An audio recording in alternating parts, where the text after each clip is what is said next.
सागर का बादशाह कहे जाने वाले मोस्कवा के ध्वस्त होने के पुतिन सदमे में हैं। इस युद्धपोत को बनाने और डुबाने में पश्चिमी ताकतों के हाथ से इनकार नहीं किया जा सकता है। ऐसे में यूक्रेन युद्ध अब विश्व युद्ध की ओर बढ़ता दिख रहा है।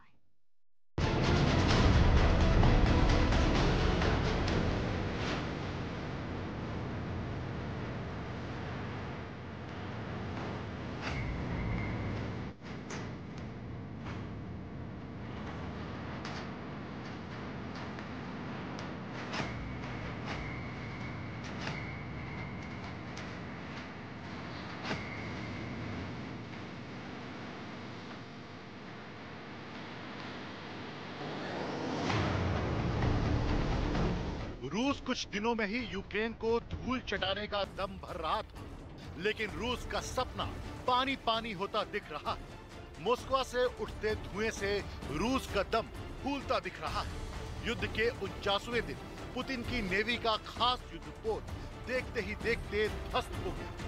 वो युद्धपोत जो काला सागर का बादशाह कहा जाता था, जिसकी यूक्रेन पर विजय के लिए पहले दिन से ही तैनाती हो गई, जिसे खास मिशन के लिए तैयार किया गया था, लेकिन यह मिशन अधूरा रह गया और रूस के लिए यह एक महा झटका कहा जा रहा है, जिसका रूस के मनोबल पर भी बड़ा असर पड़ेगा। यह युद्धपोत यूक्रेन के खिलाफ रूसी नेवी का नेतृत्व कर रहा था। यूक्रेन की सेना में इसका खौफ 24 फरवरी से ही मॉस्को युद्धपोत चर्चा में आ गया, जब इस युद्धपोत के कैप्टन ने स्नेक द्वीप के यूक्रेनी सैनिकों को सरेंडर करने को कहा। इनकार करने पर उन्हें मौत के घाट उतार दिया गया। सोवियत संघ के समय बने इस युद्धपोत का हमेशा से दबदबा रहा। 2014 में क्राइमिया पर कब्जे के वक्त ये काला सागर में ही रहा। इस बेड़े से यूक्रेन में कहीं भी मिसाइल दागी जा सकती है। मरियुपोल पर कब्जे में भी इसका अहम रोल था। इस युद्धपोत पर एंटी शिप मिसाइलों के साथ कई एंटी सबमरीन और माइन टॉर्पीडो जैसे हथियार भी मौजूद थे। दूसरे विश्व युद्ध के बाद दुश्मन के हमले के बाद डूबने वाला ये सबसे बड़ा जंगी जहाज कहा जा रहा है। इस युद्धपोत का वजन 12,490 टन बताया जा रहा है। यूक्रेन पर हमले के बाद रूस ने अपना ये दूसरा सबसे बड़ा जहाज खोया। इससे पहले मार्च में यूक्रेन के हमले से सेरेटोल लैंडिंग जहाज बर्दियांस्क के बंदरगाह में बर्बाद हुआ। यूक्रेन का दावा है कि उनके मिसाइल हमले से मॉस्को तबाह हो गया। यूक्रेन ने कहा, हमारी सेना ने देश में बने नेपच्यून मिसाइलों से हमला किया। इस मिसाइल को 2014 के बाद तैयार किया गया था। यूक्रेन का दावा है कि यह मिसाइल 300 किलोमीटर रेंज तक निशाना लगा सकती है। दावा यह भी किया गया कि युद्धपोत पर विस्फोट के बाद चालक दल को निकालने में काफी मुश्किल हुई। वहीं रूस ने दावा किया कि युद्धपोत में आग लग गई थी। हालांकि आग कैसे लगी ये साफ नहीं हो पाया। बंदरगाह तक ले जाने के दौरान समुद्र के उफान के चलते मॉस्को डूब गया और रूस की ओर से पूरे चालक दल को सुरक्षित निकालने का दावा किया गया। वैसे खबर यह भी आ रही है कि मॉस्को की तबाही में पश्चिमी हथियारों का इस्तेमाल हुआ। कहा जा रहा है कि यूक्रेन को पश्चिमी देशों से ही एंटी एयरक्राफ्ट और एंटी टैंक मिसाइलें मिली हैं। अमेरिका और ब्रिटेन से भारी तादाद में अत्याधुनिक आयुध मिले। रक्षा विशेषज्ञ कह रहे हैं कि यह हमला पश्चिमी हथियारों से ही संभव हो पाया है। मॉस्को युद्धपोत की तबाही की पूरी दुनिया में चर्चा है। इस पुराने युद्धपोत का आधुनिकीकरण करने के बाद 2021 में फिर से मैदान में लौटा था, लेकिन इस युद्धपोत की तबाही के बाद रूस के सैन्य सामानों और काला सागर में रूस की स्थिति पर सवाल उठ रहे हैं। ब्रिटेन का कहना है कि 2 घटनाओं के बाद रूस को अपनी स्थिति की समीक्षा करनी पड़ेगी। माना जा रहा है कि अब पुतिन की सेना काला सागर में और आक्रामक होगी और नए युद्धपोतों की तैनाती भी करेगी। अपना दबदबा कायम करने के लिए रूस बड़े हमले भी कर सकता है। अगर पश्चिमी हथियारों से युद्धपोत पर हमले की पुष्टि होती है तो इस युद्ध को विश्व युद्ध में बदलने से रोकना मुश्किल होगा। वैसे ही पुतिन दुनिया को परमाणु युद्ध की धमकी दे चुके हैं और तो और पश्चिमी देशों ने भी पुतिन की धमकी को गंभीरता से लिया। ऐसे में मॉस्को की तबाही विश्व युद्ध के लिए बड़ी चिंगारी साबित हो सकती है।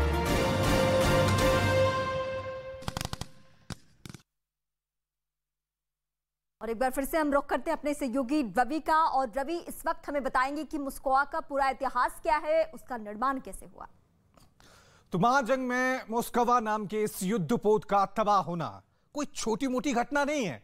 1982 के फाल्कंद युद्ध के बाद यह पहली घटना है जहां दुश्मन देश के इतने बड़े युद्धपोत को तबाह किया गया है। खुद रूस के लिए यह एक बहुत बड़ा झटका है क्योंकि ब्लैक सी में यह रूसी वॉरशिप पिछले 40 सालों से तैनात थी। इस पर एक KA-25 और KA-27 रूसी हेलीकॉप्टर तैनात हो सकता था। यही नहीं, यह वॉरशिप दुश्मन पर वार करने के लिए डुअल पर्पस गन से लैस थी। एक वक्त पर इस युद्धपोत पर 500 सैनिक सवार हो सकते थे। हमले के वक्त भी यहां इतनी ही संख्या में रूसी सैनिक सवार थे और लगातार हमला कर रहे थे, जिन्हें मिसाइल हमले के बाद युद्धपोत से कूदकर अपनी जान बचानी पड़ी। यह युद्धपोत MR-800 3D सर्च रडार से लैस था, जिसे चकमा देने के लिए यूक्रेन ने ड्रोन का इस्तेमाल किया और फिर पीछे से मिसाइल हमला कर दिया। मोस्कवा वॉरशिप ब्लैक सी में रूस की एक बड़ी ताकत थी क्योंकि यह सरफेस टू एयर मिसाइल से लैस थी। इसके अलावा जरूरत पड़ने पर यह दूसरे वॉरशिप पर हमला करने वाली एंटी शिप मिसाइल से भी लैस थी। रूसी मीडिया ने विश्व युद्ध का ऐलान कर दिया है। मतलब रूस ने नाटो को यह क्लियर मैसेज दे दिया है कि वो झुकेगा नहीं। ऐसे में अगर पुतिन की सेना के सामने नाटो की सेना आती है तो आसमान में कैसा मंजर होगा, इस रिपोर्ट के जरिए हम आपको दिखाते हैं।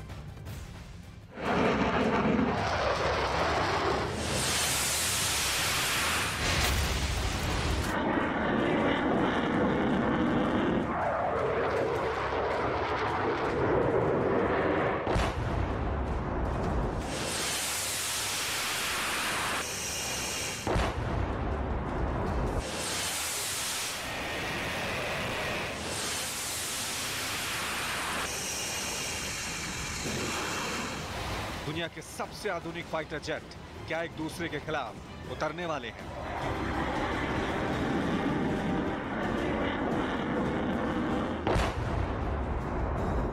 अगर ऐसा हुआ और इन फाइटर जेट्स का एक दूसरे से सामना हुआ या ये यूरोप और रूस की सरहद को लांघे तो क्या होगा?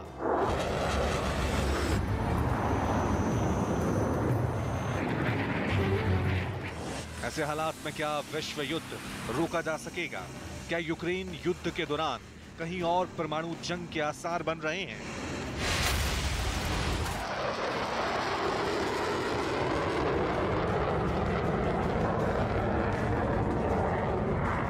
ये डर इसलिए क्योंकि यूरोप में जंगी जहाजों का सबसे बड़ा युद्ध होने का खौफ बढ़ने लगा है।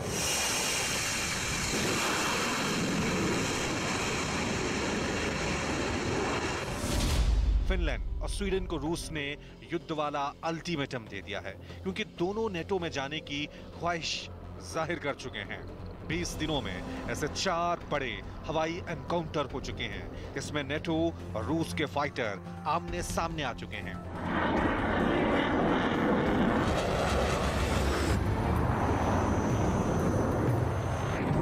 ऐसे हवाई मुकाबले कुछ मिनटों में ही बड़े युद्ध में तब्दील हो सकते हैं। इस वक्त दुनिया की नजर इन सबसे खतरनाक फाइटर जेट्स पर टिकी हुई है। अगर फिनलैंड पर रूस ने हमला किया तो नेटो के पास उसे बचाने के लिए वो सब करना होगा जो वो यूक्रेन के लिए नहीं कर पाया।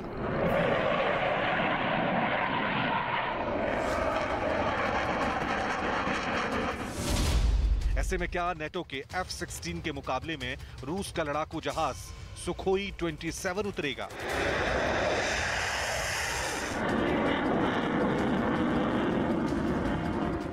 अमेरिका का F-16 और रूस का सुखोई 27 दोनों की टक्कर 40 साल पुरानी है, लेकिन आमना सामना पहली बार हो सकता है।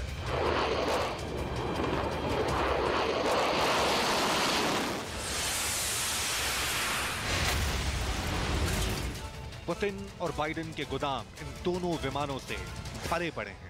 अगर यूरोप में हवाई युद्ध हुआ तो यही विमान सबसे ज्यादा नजर आएंगे, लेकिन एक और टक्कर सबसे खतरनाक होगी।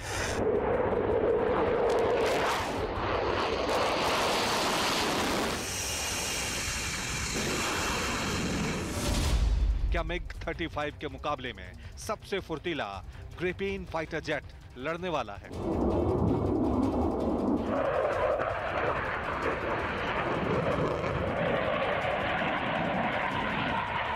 दुनिया का सबसे हैरत अंगेज और फुर्तीला जेट मिग 29 का आधुनिक रूप और नेटो का बुरा ख्वाब कहा जाने वाला ये मिग 35, इसके मुकाबले में नेटो उतारेगा स्वीडन का चीता कहा जाने वाला ग्रिपेन।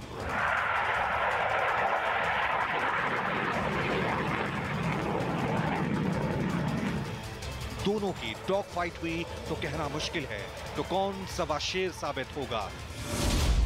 अगर नेटो ने यूरोफाइटर टाइफून को उतारा तो उसका तूफान रोकने के लिए रूस उतारेगा अपना ही बहुत खतरनाक सुखोई 30।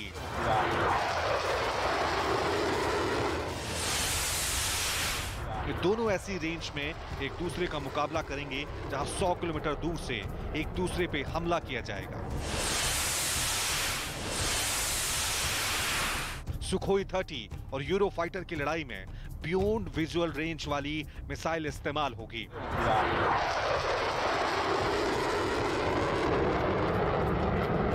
अगर युद्ध लंबा खिंचा तो मुकाबले में होंगे 2 और फाइटर।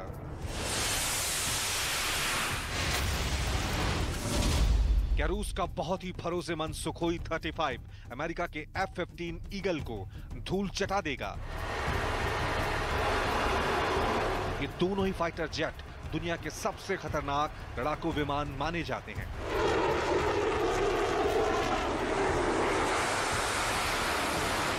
अगर ये यूरोप के आसमान में आमने सामने आए तो इन दोनों की टक्कर ऐतिहासिक होगी।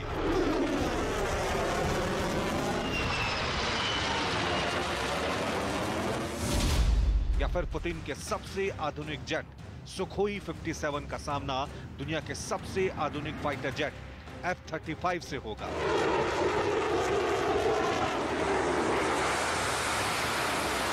ये दोनों ही स्टेलथ फाइटर जेट हैं जो रडार की पकड़ में नहीं आते हैं। इन दोनों का मुकाबला हुआ तो रूस और अमेरिका की टेक्नोलॉजी की टक्कर भी होगी।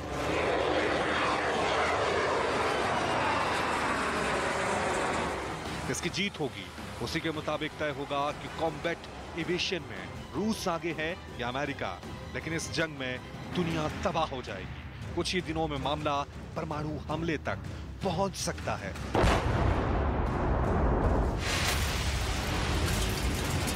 ऐसा डर क्यों सता रहा है? यूरोप के आसमान में ऐसा खौफ क्यों फैलने लगा है? क्योंकि अगर ऐसा हुआ तो विश्व युद्ध होगा। नेटो और रूस की लड़ाई शुरू हुई तो दुनिया का कोना कोना हिल जाएगा।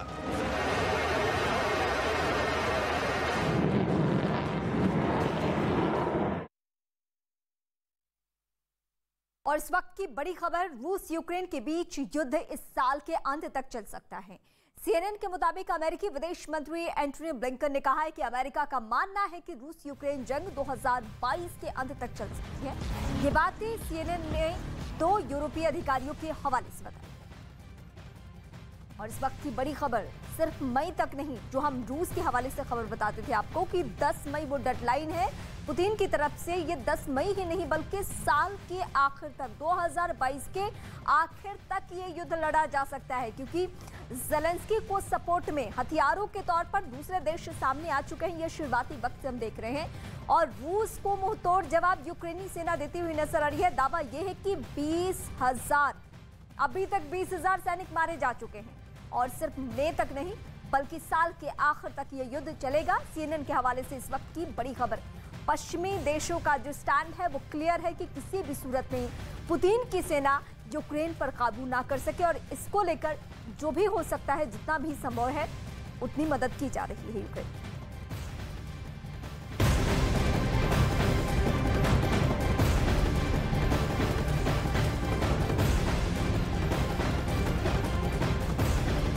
यूक्रेन में यूनाइटेड किंगडम की स्पेशल फोर्स अब यूक्रेनी सैनिकों युग को प्रशिक्षित कर रहा है। यूके मीडिया की तरफ से यह दावा किया गया है कि यूके की SAS स्पेशल फोर्स कीव के पास यूक्रेन की 2 बटालियन को ट्रेनिंग दे रहा है। दावा यह किया गया है कि रूस और यूक्रेन के बीच